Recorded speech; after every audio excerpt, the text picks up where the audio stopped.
Hey guys, welcome back to FNN SPORTS Take with me, Kasey Hudson. I've got plenty of updates for you guys this week, and it's only Tuesday, so of course, let's jump right in to some NFL updates. Of course, as you guys know, we're regulars in covering the Tampa Bay Bucks, and we got the opportunity to hop on a press conference call with that running back, Ronald Jones. You might know him as Rowo. I don't think I could say it as cool as everybody else does, so I just don't call him that. Now, on the press conference call, of course, there was much anticipation to know, what is the dynamic now that LeSean McCoy has been signed to the Tampa Bay Bucks on a one-year deal. And Jones just said, you know what, he's a vet and he has something to bring to the table, and he's already contributing with so many tips and tricks. His presence is known in the locker room already. So he's excited to learn from him, because you always want to take an opportunity to learn from those guys who have more seasons under their belt. And, when they play for different coaches and whatnot, they have a different angle and perspective to bring to the game. Now, one other news in terms of Ronald Jones's press conference, we also wanted to know, Coach Arians said last week that you're his guy, you're his RB1, not that we really say that. How does that make you feel, and what kind of pressure or, excitement does that stir up in you? So he was basically saying that obviously it means a lot to him. When Arians came in, Rojo was in his second year, and beforehand we know that he kind of was struggling through a little bit of an injury, and he didn't play much in his first season.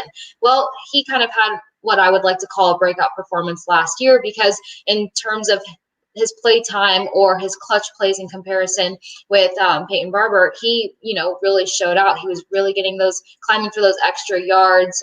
He was really a good, slot opportunity here and there. So he did earn his slot last year. So of course, Arians calling him his guy is not a shocker. Now, he was also saying the fact that seeing how he had that opportunity last year to build chemistry with Coach Arians, he said this year, it feels more like it's more cohesive. It's gelling a lot more. So he's very confident in his role and the role that he will have entrusted to him on the field.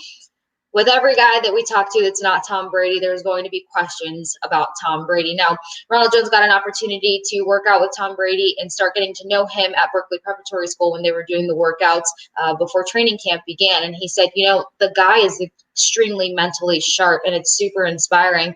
He was also saying that Brady hasn't missed a beat or messed up on a play. You could barely, if not tell, that he's new. So that's really strong, because when you come in and as a QB1 for one, but as a leader of a team that doesn't know you yet, the pressure might be on to not make a mistake. I'm sure the guys aren't looking to Tom Brady to not make a mistake, but the fact that he has this, motivating mentality and this sharp mindset, it's going to be a ripple effect throughout the rest of the team. And if everybody kind of gets on that TV wave, then we can expect a lot of great things out of the Bucs offense this year. Now, with more offense talk, but not about the Bucs, about the Detroit Lions, Matt Stafford had a huge scare when it comes to COVID-19. He had a false positive test. He said, yeah, it was super scary, but he's glad it happened to him early so that it can prevent the team from going through a situation like this later on in the future. Let alone, you don't want to be in the middle of a season and have a false positive and it hurt your team because you can't play and turns out you were fine all along. Positive way to look at it, Stafford. Now, persuasive agent running back Lamar Miller will sign a one-year deal with the Patriots. We know that the Patriots might need to fill in a few extra roster spots, because when it came to the opt-out deadline, they had one of the top amount of guys that opted out of the season and key players. Now, we know that they have Cam Newton back at quarterback, and that's going to be, an advantage to say, because we know his skill set and his unique ability when he's healthy, but he has, less targets to kind of throw to as of right now. So Miller should hopefully be an asset. Miller was out the entire 2019 season for the Texans with an ACL injury, but prior to that, he rushed for 2,934 yards, 13 touchdowns in 3 active seasons. So I'm sure the Patriots and Bill Belichick will find a way to utilize him on the field. Further updates, Spring League football will be played in a bubble. They have not really broken down what the structure of that would look like or where it would be, but once we know more, you guys will know more. As for college football, this debacle is getting quite huge right now, because we have people saying that we can't have a fall without college football, which I understand. We're all living for these normalities or these things that we're used to. What I'm not really understanding when it comes to college football is because you have in comparison to the NFL pursuing a season, I think they could have had a chance to kind of secure a dormitory area to put these guys in, because they were able to do that for quarantine in order for the boys to have a training camp. But I feel like they should have done that more so that a season can go through. They can almost create a sort of bubble environment. Now, where I understand them not even taking the time to evaluate or make that happen is because some guys in the NFL are worried about their younger teammates, taking this seriously and not putting themselves at risk. So just imagine college guys. It's a lot more to try to control, and they don't have that maturity yet to really, really lock themselves down or have that commitment to their team and their teammates. So even though guys are eager to play, we can't bank on the fact that they're not going to take a risk on a college campus. Now, per sources, Big Ten Conference pulls the plug on the season entirely. We know that originally they were saying they were just going to play in conference. It looks like they are not playing at all. Pac-12 postponed all fall sports, which means football is off the table. Although ACC has a different mindset. Medical experts for the ACC say that seasons can be played safely. In other words, they want to continue pursuing the season, but at the end of the day, if a certain amount of conferences pull out altogether, you can't have a fall season with 4 to 6 games on your schedule. It just doesn't work that way. And the biggest concern here isn't just about the fact that we all want fall football for college football. It's the fact that these seniors or juniors or these guys who are looking for this season to be the next step or the launch into their NFL career, this is going to hurt them. And we don't know what that evaluation process is going to look like. For the guys who this could have been their breakout season because they had that senior ahead of them for X amount of time, this is going to cause an issue. So it's going to be interesting to see what happens here. I know that most coaching staffs and colleges, they fight for their student athletes, but this might be an unavoidable fight or a losing fight when it comes to college football, rearing its head this 2020 season. Stick with us as we go to a quick commercial break, and then we break down some NBA and a big NHL moment. We wanted to move back home to be closer to his family. We decided to go with pods because things were stressful enough. We weren't sure how long we were going to need storage for, so we needed something that was flexible, and then they can deliver the container to wherever we move to. We haven't found the perfect house yet, but we're still looking. All right, guys, welcome back. Now for the Orlando Magic. Magic have Ross back in the bubble after testing negative, so congratulations to the Magic for getting that player back on their roster. Knicks hire Kentucky's Payne as an assistant coach, and the Suns moved to 6-0 in the bubble. What does that look like when it comes to the NBA Finals? We still got to get through a couple games before we can jump so far ahead to that. As for our current scores, yesterday's final between the Nuggets and the Lakers topped the Nuggets 124-121. Nets v. Magic. Magic, I'm sorry, guys. I just don't understand what's happening. They had these little bursts of momentum and then fall short. They fell to the Nets 108-96 earlier today. And Rockets v. Spurs. The Spurs beat the Rockets 123-105, and Suns topped the 76ers 130-117. Celtics took the Grizzlies on and beat them 122-107, and Trailblazers versus Mavericks is still in progress. They shortly just came off of halftime.